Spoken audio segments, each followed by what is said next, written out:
रात के 9:25 हो रहे थे, तभी फोन की घंटी बजती है। हेलो। यस।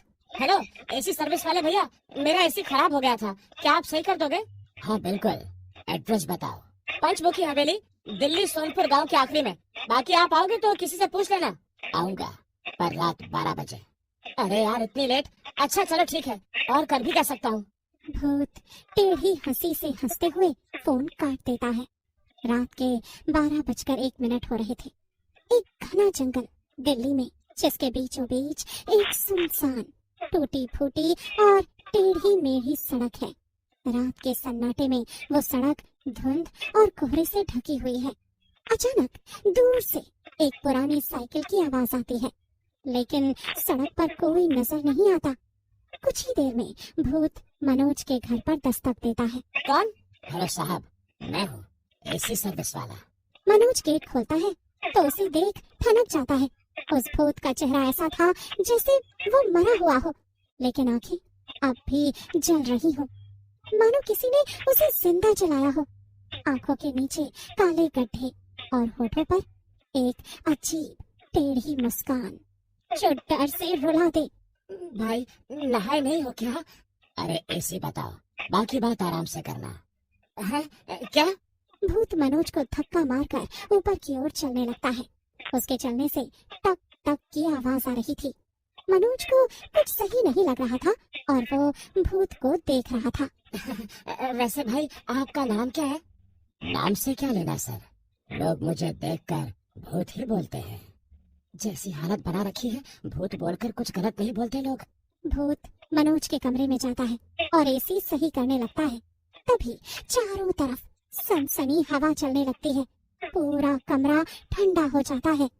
इतने में चारों तरफ गंदी बू फैल जाती है और एसी से ठंडी हवा की जगह खून की बदबू निकलने लगती है। भूत जैसे ही एसी खोलता है, उसमें से एक डरावना हाथ मनोज को खींच लेता है। फिर भूत मुस्कुराकर वहां से चला जाता है। इस हादसे को कुछ दिन बीत जाते हैं। संध्या, एक 24 साल की अकेली लड़की, हाल ही में दिल्ली में एक सरकारी नौकरी पर लगी थी। उसका ऑफिस उत्तम नगर में था और उसने पास ही एक पुराना मकान किराए पर लिया था। मकान सस्ता था, लेकिन सबसे अजीब बात ये थी कि उसमें कोई रहना नहीं चाहता था। अरे इतनी बड़ी बिल्डिंग इतने सस्ते में? हाँ दीदी, लेकिन एक बात है। क्या बात? वो पिछली बार एक आदमी यहाँ एसी ठीक करने आया था, फिर कभी नहीं लौटा। भूत प्रेत की कहानियां मुझे नहीं डराती। अरे पर संध्या घर में रहने चली जाती है। जैसे जैसे वो घर के अंदर घुसती है, लाइट जला देती है। घर के अंदर बहुत सनसनी आवाजें आ रही थी। कोई मुझे गर्म हवा दे दो, अरे कोई सुन लो। संध्या चारों तरफ देखती है। उसका दिल जोर जोर से धड़कता है। संध्या गहरी सांस लेती है और आगे बढ़ती है। संध्या उल्टे कदम चलने लगती है। उतने में उसके कमरे से आवाज आने लगती है चिल्लाने की। संध्या जोर से भागती हुई अपने कमरे में आती है और देखती है उसके एसी से बहुत सारा खून और हवा निकल रही है। संध्या ये देखकर घबरा जाती है। वो जोर से चिल्लाने लगती है और बेहोश हो जाती है। नई जगह पर तीसरी रात थी। जुलाई की गर्म रात और पसीने से लथपथ संध्या ने एसी चलाया, लेकिन उसमें से सिर्फ अजीब सी बदबू आ रही थी, जैसे सड़े हुए मांस की। उसने पास की एक सर्विस एजेंसी का नंबर निकाला और फोन किया। हेलो, एसी खराब है, पंखा चल रहा है लेकिन ठंडी हवा नहीं आ रही। हमारे लड़के व्यस्त हैं, कल सुबह भेज सकते हैं? ठीक है, ये कहकर उसने फोन रख दिया। लेकिन सिर्फ 10 मिनट बाद दरवाजे पर दस्तक हुई। हाँ, इस समय कौन होगा? उसने जाकर दरवाजा खोला। सामने खड़ा था एक आदमी सफेद यूनिफॉर्म में, हाथ में औजार का बैग। आपने एसी के लिए फोन किया था? लेकिन मैंने तो सुबह के लिए। मैं रात की सर्विस करता हूँ। और बिना पूछे संध्या असहज थी, लेकिन उसने सोचा शायद यही एजेंसी से आया है तो उसे काम करने दो। भूतिया सर्विसमैन ने एसी खोला और एक औजार निकाला। तभी एक आवाज आई जैसे किसी की चीख निकली हो।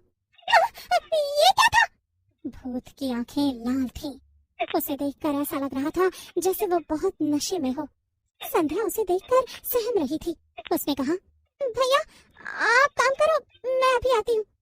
भूत ने एसी खोला और उसके अंदर हाथ डाला तो एक अधसड़ा इंसानी कान निकला। ये क्या है? संध्या डर के मारे दरवाजे की तरफ दौड़ी, लेकिन दरवाजा अपने आप बंद हो गया। सर्विसमैन की आवाज बदल चुकी थी, भारी गूंजती हुई। उसने अपना मास्क उतारा। मैं हूँ भूतिया एसी सर्विस वाला। संध्या उसे देखकर घबरा जाती है और भागने लगती है। भूत पीछे से उसकी गर्दन पकड़ लेता है और उसे खींचने लगता है। संध्या अपने आप को छुड़ाने की कोशिश करती है। संध्या पूरे मन से अपनी कुल देवी को याद करने लगती है और भूत से छूट जाती है। खुद को जैसे तैसे संभालते हुए वो भूत से बोलती है, आखिर मुझसे क्या दुश्मनी है तुम्हारी? मुझे क्यों मारना चाहते हो? ऐसा क्या कर दिया मैंने? मेरे पीछे क्यों पड़े हो? मैं ये नहीं सोचता कौन मेरा दुश्मन है, कौन क्या है।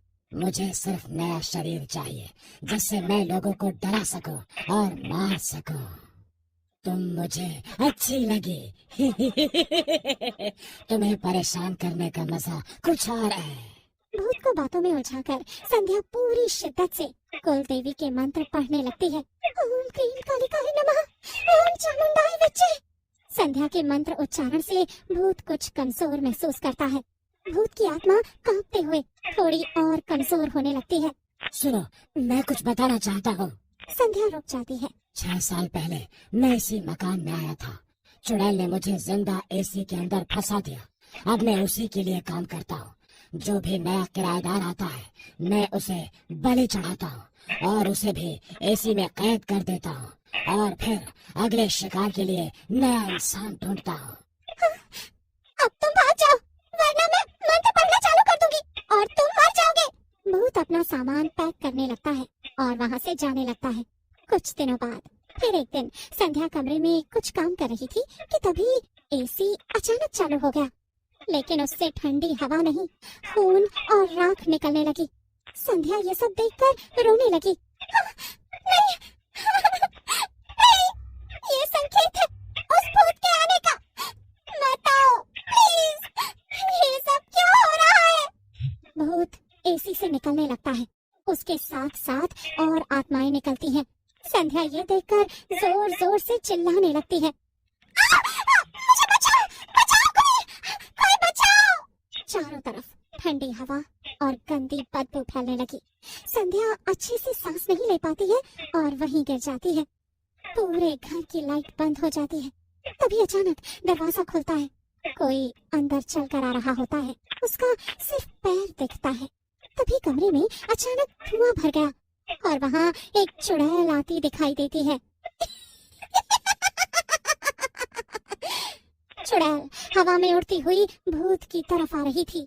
फिर भयंकर हवा चलने लगती है, खिड़कियां टूटने लगती हैं। अचानक चुड़ैल अपने नाखूनों से भूत पर हमला करती है और भूत दीवार से टकराकर गिर जाता है। संध्या ने हिम्मत करके अपने पास रखा गंगा जल का स्प्रे निकाला जो उसकी माँ ने पूजा के लिए दिया था। उसने चुड़ैल पर फेंका और कहा, ओम नमः शिवाय। एक विस्फोट हुआ और इसी से एक आखिरी चीख आई, मुक्ति। सुबह के 6 बज चुके थे। संध्या बेहोश पड़ी थी। जब उसने आंखें खोली तो वहाँ सब सामान्य था। उस दिन के बाद वो मकान हमेशा के लिए खाली हो गया। लेकिन अब भी लोग कहते हैं, अगर गर्मी की रातों में अचानक तुम्हारे कमरे में कोई बोले, मैं रात में एसी की सर्विस करता हूँ, तो कभी दरवाजा मत खोलना,